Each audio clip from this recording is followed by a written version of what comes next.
являюсь сотрудником компании Micromine. Men Micromine kompaniyasining O'zbekistondagi vakiliman. Kompaniyamiz kon sanoati uchun dasturiy yechimlar taqdim etib, geologiya qidiruv ishlarining to'liq siklini, ya'ni dala sharoitida ma'lumot yig'ishdan boshlab, ishlab chiqarish jarayonlarida, ya'ni karyer va yer osti konlarda texnika parkini boshqarishgacha bo'lgan bosqichlarni qamrab oladi. Bu haftada biz Micromine Origin dasturi bo'yicha o'quv mashg'ulotlarini o'tkazdik. Mashg'ulotlar davomida geologlar ma'lumotlar bazasini yaratishdan boshlab sifat ko'rsatkichlarini interpolyatsiya qilish orqali blokli model qurishgacha bo'lgan to'liq ish jarayonini o'zlashtirdilar. Aytishim kerakki, geologlarning bilimga chanqoqligi va professional o'sishga intilishi e'tiborga loyiq. Ishonchim komil, ular bu bilimlarni O'zbekiston texnologik metallar kombinati loyihalarida samarali qo'llab, yuqori natijalarga erishadilar.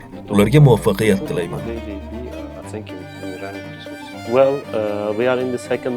Ayni paytda biz dunyoda keng qo'llaniladigan konchilik dasturlaridan biri Micromine bo'yicha o'quv kurslarining 2-haftasidamiz. O'tgan hafta davomida ma'lumotlar bazasini boshqarish tizimi, geobank asoslarini o'rganib, nazariy bilimlar bilan bir qatorda amaliy ko'nikmalarga ham ega bo'ldik. Hozirgi bosqichda esa ma'lumotlarni import qilish, ularni tekshirish va ushbu ma'lumotlar asosida geologik ma'lumotlar bazalari hamda blokli modellarni yaratishni o'rganmoqdamiz. Bu jarayonlar kelgusida konlarni samarali rejalashtirish uchun muhim asos bo'lib xizmat qiladi. Ushbu bilim va ko'nikmalar bizga geologik murakkabliklarni chuqurroq anglash, mavjud bilimlarimizni amaliyotga tatbiq etish hamda O'zbekiston texnologik metallar kombinatining turli geologik loyihalarida samarali qo'llash imkonini beradi.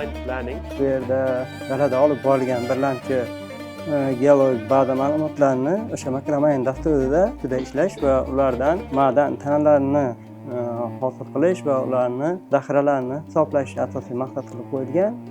Shu asosda TMK loyihalarida qo'llash kelajakda va ulardan davlat zaxiralar balansiga topshirishda to'g'ri topshirishga rejalashtirilgan. Micromine'dan foydalanishning asosiy afzalligi shundaki, u orqali konni faqat tasavvur qilish emas, balki zaxiralarni aniq baholash imkoniyati yaratiladi. Hozirda biz blokli model yaratish, ruda tomirlarni vizualizatsiya qilish hamda ma'lumotlarni tahlil qilish ustida ishlayapmiz. Dastur yordamida loyihaga oid jadvallar tuzish va samarali qarorlar qabul qilishga xizmat qiluvchi statistik ma'lumotlarni shakllantirish mumkin. Men TMKdagi Sariqo'l loyihasida faoliyat yurityapman. Ayni paytda bu yerdagi geotexnik va zaxiralarni baholashga qaratilgan burg'ulash ishlari olib borilmoqda. Ushbu jarayonlar yakunlangach, barcha ma'lumotlarni umumlashtirish va tahlil qilishda aynan Micromine dasturidan foydalanamiz.